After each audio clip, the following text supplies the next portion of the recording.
عملت معاكم يا حبايبي النهارده بطاطس بتوابل جميله بطريقه بسيطه، يا رب تعجبكم. خشوا الفيديو شوفوا احنا عملنا البطاطس دي ازاي. احلى بطاطس بتتبيله جميله.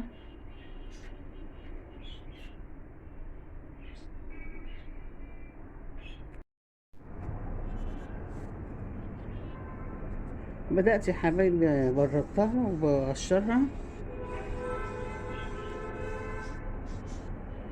ونشيل قشره من عليها، وبعد كده هنحط لها توابل وهنشوف احنا هنعمل فيها ايه. كده يا حبايبي قشرتها وهي سخنه عشان تبقى سهله، وهبدا بقى اهرسها. برضو وهي سخنه بتبقى سهله انك تهرسيها. هنهرسها ونحط عليها توابل، وهنحط عليها معلقه نشا. بس نهرسها الاول هرسه حلوه كده لحد ما تنعم.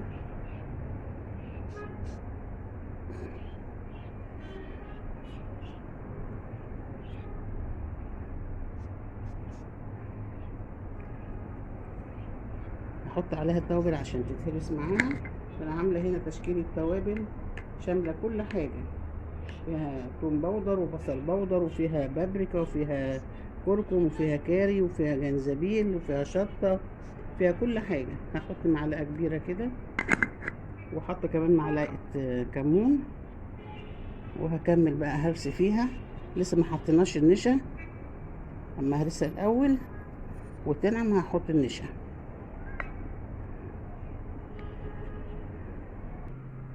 كده حبايبي حطيت معلقه نشا وهقلبها برضو معاها وارجع لكم.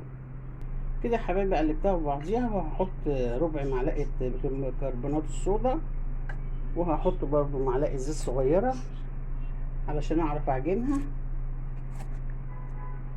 ونشكلها بقى بالطريقه اللي احنا عاوزينها. هعجنها بقى بايديا وارجع لكم. كده يا حبايبي انا عجنتها وبعملها قرص صغيره كده. تعمليها قرص، تعمليها مربعه، تعمليها صوابع اللي يعجبك.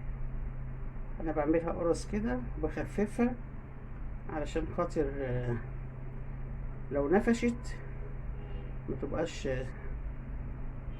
تبقاش ايه تخينه. اول الزيت ما يسخن هحطها. اي حبايبي ببرمها كده، بعملها بكورها وبعدين اروح ضغط عليها بايديا عشان ارفعها. وزي ما انتم شايفين انا حطيت اهي، الزيت سخن.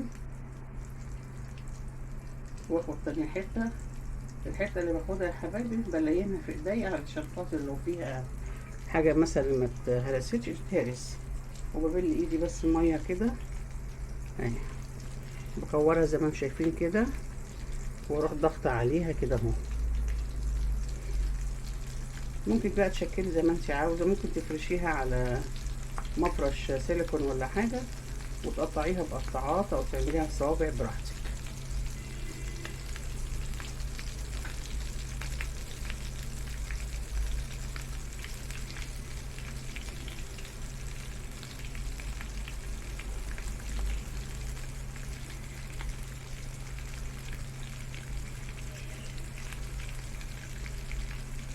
هنا حبيت اجربها اعملها صوابع،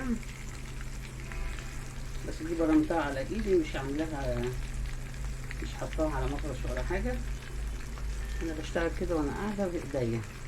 لو عاوزه تحطي على مفرش وتعمليها صوابع تفرديها بالمردنه وتعمليها صوابع اشكال اللي انت حباها او مربعات او اي شكل اعملي.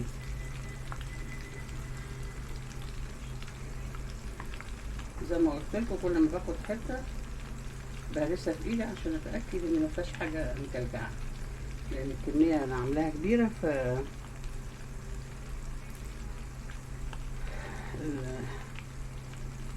الهراسه ما جابتهاش كلها.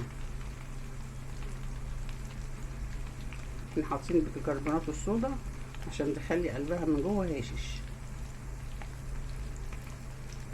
وانا بملي ايدي كده بالميه بتخلي الاملس بتاعها ناعم وحلو.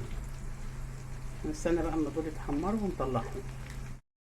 وكده يا حبايبي حمرنا البطاطس بطريقه بسيطه وسهله، تتبيله جميله. يا رب تعجبكم طريقه البطاطس المحمره دي بالتوابل.